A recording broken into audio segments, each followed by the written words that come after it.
The book Isaiah, chapter 54, verse 16, in the CSB.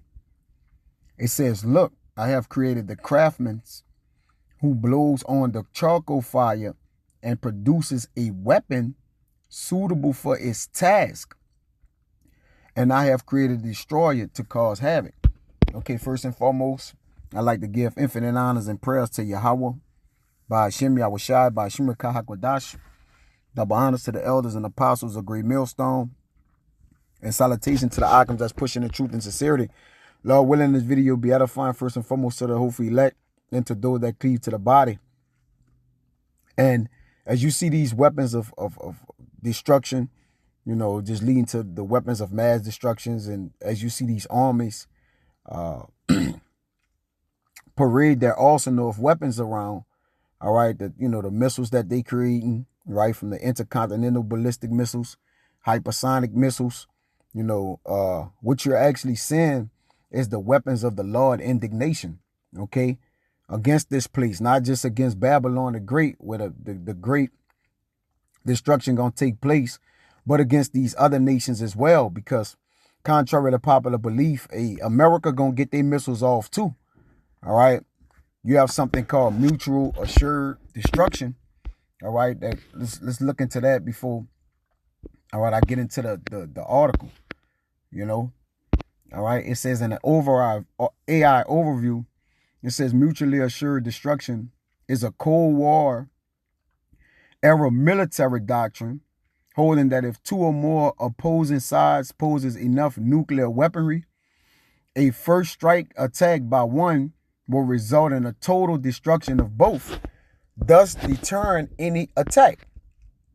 It relies on a guaranteed survival second strike capability.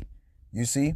Because America gonna have to be on the defense, even if they get on the offense, because they have so many allies, all right, that's have the arrows pointed against the whore, according to the book of Jeremiah, which I'm gonna get. All right, and that's part of the Lord's armory that he have opened up against Babylon to destroy. All right. He have Russia being a guard unto, okay, along with China and their allies, Iran, Turkey, Goma. All right. So what you're saying here, all right, is a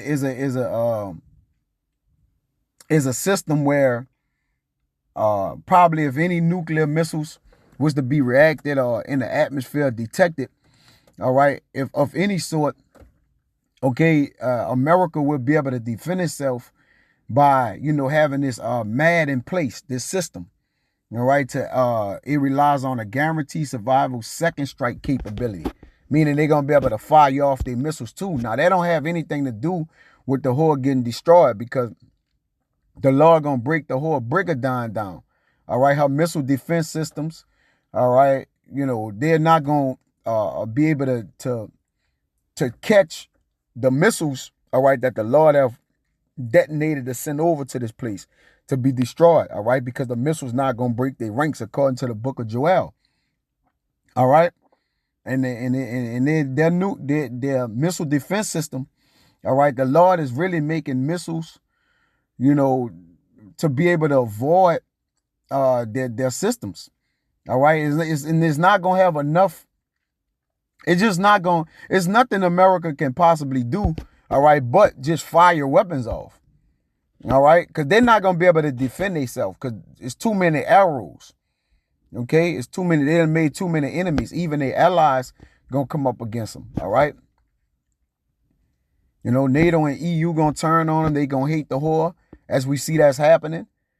All right. So you got, I mean, America just in trouble. But let me read some of these key principles and mechanisms. All right. It says deterrence. All right. The nuclear triad. All right. It says the core idea is that no rational government will start a conflict that guarantees its own annihilation. The nuclear triad, to ensure a second strike, nations develop a triad of delivery systems: land-based ICBMs, strategic bombers, and submarine-launched ballistic missiles. Okay, the strategic stability. Though terrifying, MAD is credited with preventing direct large-scale war between the U.S. and USSR, right? You know, okay, the Soviet Union or Russia, all right, by making conventional escalating conflicts too dangerous, all right. All right, whatever. Okay, let's kind of look at it let's look at it in all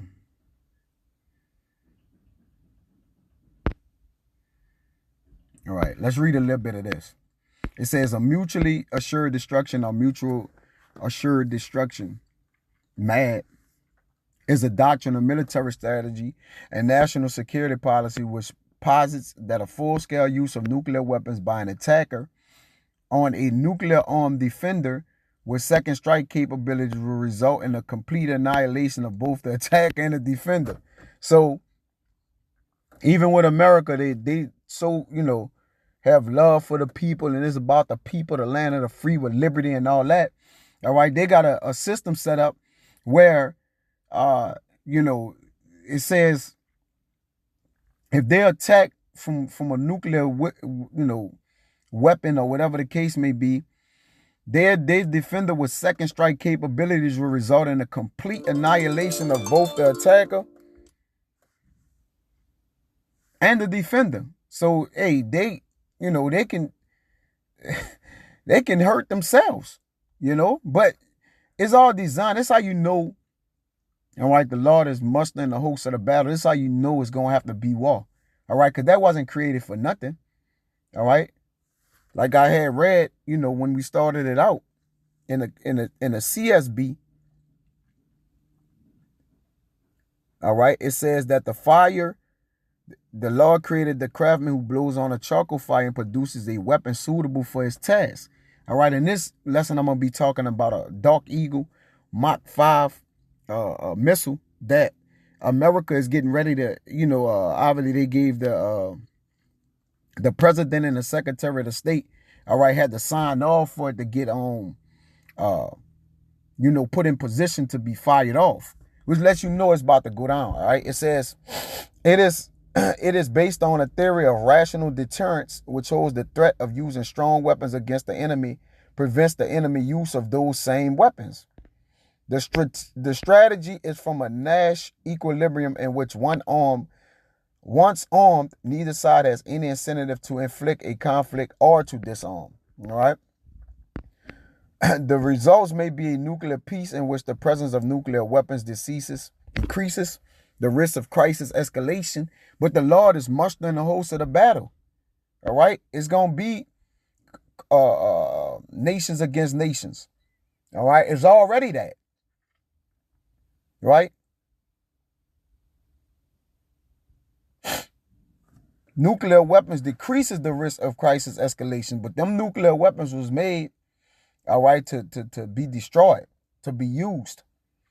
Every one of them. Since parties will seek to avoid situations that could lead to the use of nuclear weapons, and that would defy biblical prophecy if the nuclear weapons don't get used, so they're going to get used. Proponents of nuclear peace theory therefore believe that controlled nuclear proliferation may be beneficial for global stability. Critics argued that nuclear proliferation increases the chance of nuclear war through either deliberate or inadvertent use of nuclear weapons. What if buttons get accidentally pushed? All right, those nuclear silos get open. All right, there's no turning them back. See, they're going to be shot off or, you know, blown up or however the systems is rigged in them. All right, to do, you know. So it says, what if it's through inadvertent use? So what if you have inadvertent use of a nuclear weapon? Then everybody gonna start pushing buttons. The mad people gonna start detonating. Everything gonna start going, and then you automatically got a war. So what if, what if the angels come and press one of these things, man? You have all that in place, but we understand it's still gonna get used. But just generally speaking, why create something that'll destroy you?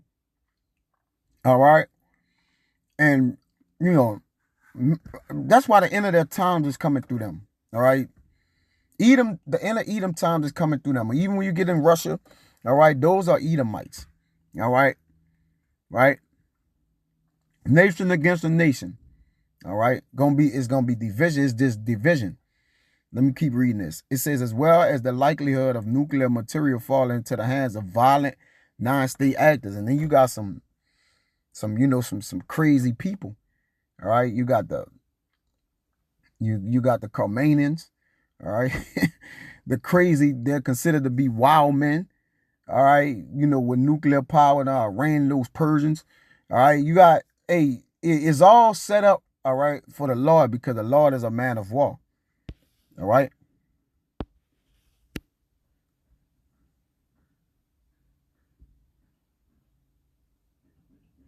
The term mutually assured destruction, commonly abbreviated MAD, was coined by Donald Brennan, a strategic working in Herman Cain's Hudson Institute in 1962. Brennan conceived the acronym cynically, spelling out the English word MAD to argue that holding weapons capable of destroying society was irrational. You see? It's a rational thing. All right, let me get into this article. Now I'll get some more precepts, and get out of here. It says, U.S. push Mach 5 Dark Eagle hypersonic missile under nuclear level launch authority for the first time. See, America going to shoot their missiles too. All right, they hypersonic missiles. They're going to get off some intercontinental ballistic missiles. All right. Those long range missiles, they're going to be able to get some of their nuclear arsenal, because it's a war. All right. But the goal is to destroy. America going to be overwhelmed, man. All right. You got so many people with nuclear capabilities now. All right. The weak have said that they're strong. And it's just going to be too much. And America done made enemies with too many people, man. All right. Let's get that right. Because the weak is saying they strong. Now, all right. Those weaker,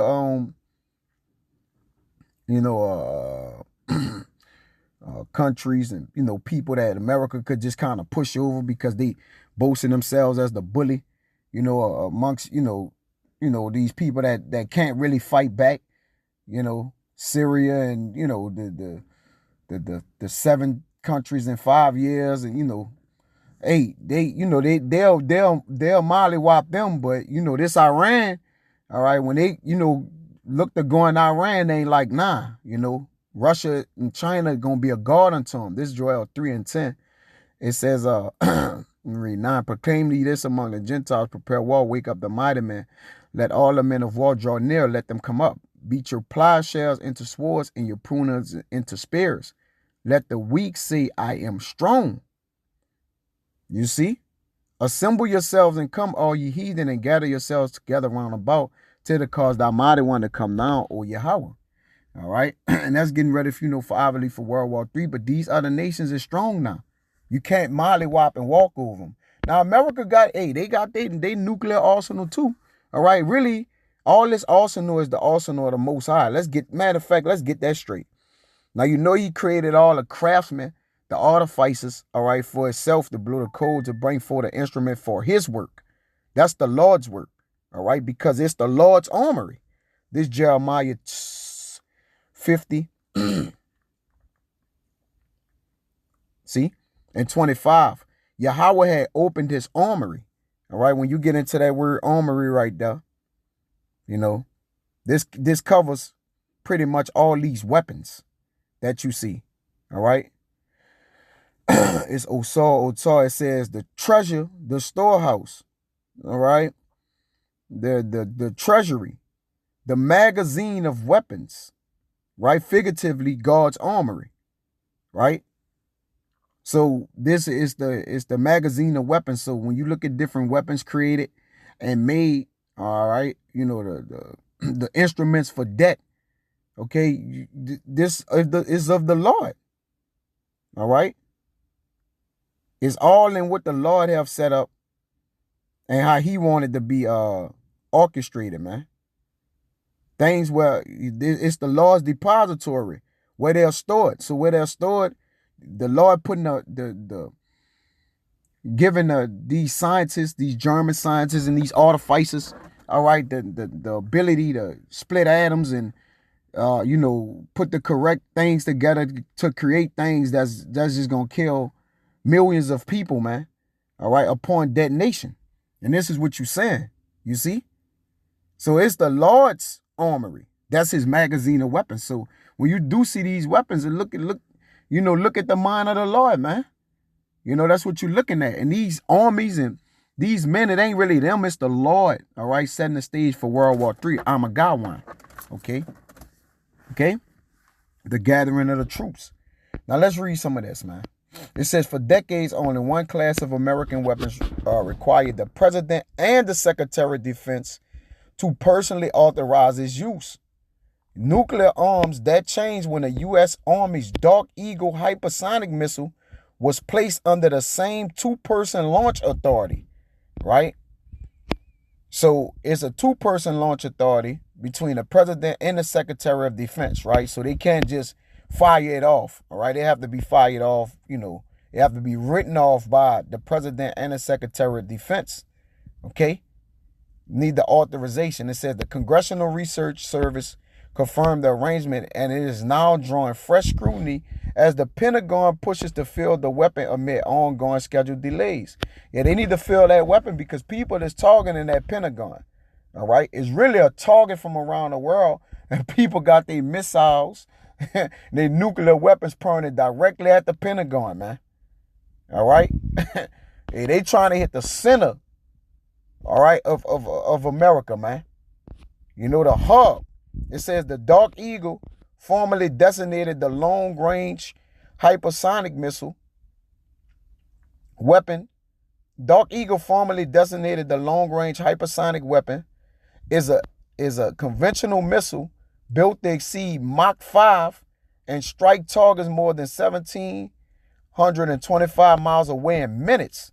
According to the CRS, U.S. Strategic Commands holds employment authority for LRHW missions under direction of the National Command Authority, the same chain that governs nuclear launches.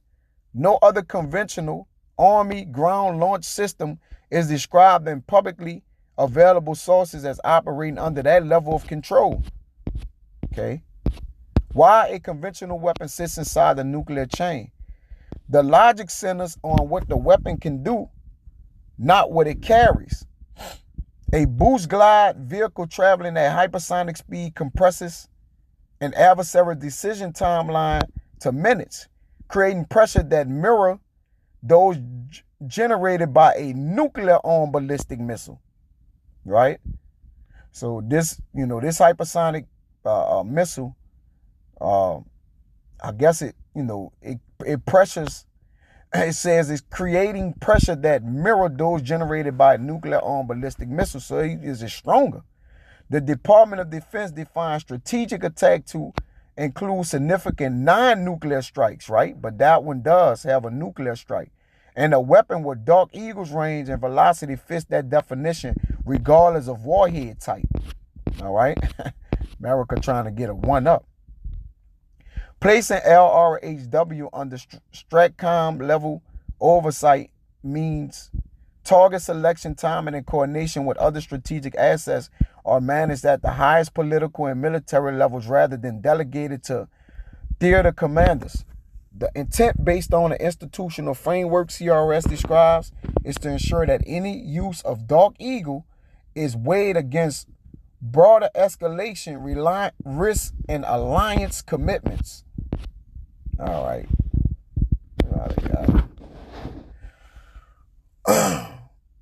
It says Dark Eagle shells its core out spot read here. Missile and boost glide vehicle with the Navy's conventional prompt strike program. The Navy conducted the first sea-based hypersonic launch demonstration validating the technology for rapid strikes from ships. Because both services draw on the same hardware, the STRATCOM authority structure effectively governs the entire family of weapons built around the shared events. All right? So, that is what it is. Again, I don't want to be long, all right? But let me get a... precepts here.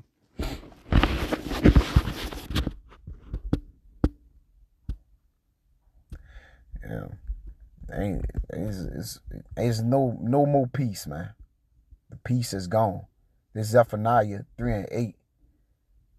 You know, we're gonna get to Isaiah first. All right. Isaiah 13 and 4, it says, the noise of a multitude in a mountain like as of a great people, a tumultuous multitude, a kingdom of nations gathered together. The Lord of hosts mustered the hosts of the battle. All right. It says they come from a far countries, from even the end of heaven, even of Yahweh, and the weapons of his indignation to destroy the whole land. But the Lord is mustering the hosts of this battle. All right. So the weapons, you see them make a weapon, and you see Rocket Man, you know, Kim Jong-un, he gonna come out with it, you know, and have a missile party, a missile showing, you know, of their weapons. And the Lord is showing off his shiny toys, man. All right. So you're seeing the magazine of weapons, and the Lord got them on front row, man, to where the eyes of the world can actually see what's transpiring here. This is Zephaniah 3 and 8. All right. And it reads, it says, therefore wait upon me, said Yahweh, until the day that I rise up to the prey. For my determination is to gather the nations, that I may assemble the kingdoms, to pour upon them my indignation, even all my, with his indignation is Yahweh Shaphat, that's the Lord's judgment. Even all my fierce anger for all the earth shall be devoured in the fire of my jealousy, man. All right. So the Lord is on these devils' head, man. Okay. The Lord is a man of war. All right. And he promised that he'll destroy Babylon. But, and again, like I said, Babylon, you know, they don't have a nuclear arsenal like China and Russia, but, you know, they up there in weaponry, man. You know. And America would get their chance to fight back too. All right, all in all of a losing effort, but the whore will have an opportunity to defend itself. Fair enough, right? You know, all right. It says, Joel 1 and 15, alas, for the day of Yahweh is at hand, and as a destruction from the Almighty shall it come. So that's why they got this, you know, they getting this Dark Eagle, this Mach 5 Dark Eagle hypersonic missile, you know, under the nuclear level launch authority, right? Because they get, they gotta, the president and the secretary of defense gotta authorize its use, and they lining it up to get it ready, man. So we'll see what comes of it, you know. I don't want to write the Zai. Hey, push a goddamn button. Hey, push a goddamn button. You know, that was on I forget the name of it. All right, but brothers is familiar with it, you know. What his name is, man. It don't even matter. All right, this is a movie. Okay, but at this point, you know, we just want just eye opening, you know, because for decades, you know, this American weapon, you know, it was only one class of American weapons required the president and the secretary of defense to personally authorize their use. So, that's interesting. You know, and I just want to put something on wax concerning that. And it's going to further lead into World War III. All right. And then, the destruction of Babylon. So I don't want to write this out. He speed up these days and times and, the hearts of these kings and cause them to fight with swords in their hand to battle each other, man. All right. That the destruction of Babylon could come in the deliverance of Israel and simultaneously. So I don't want to write this out. It was edifying. Till next time I say shalom.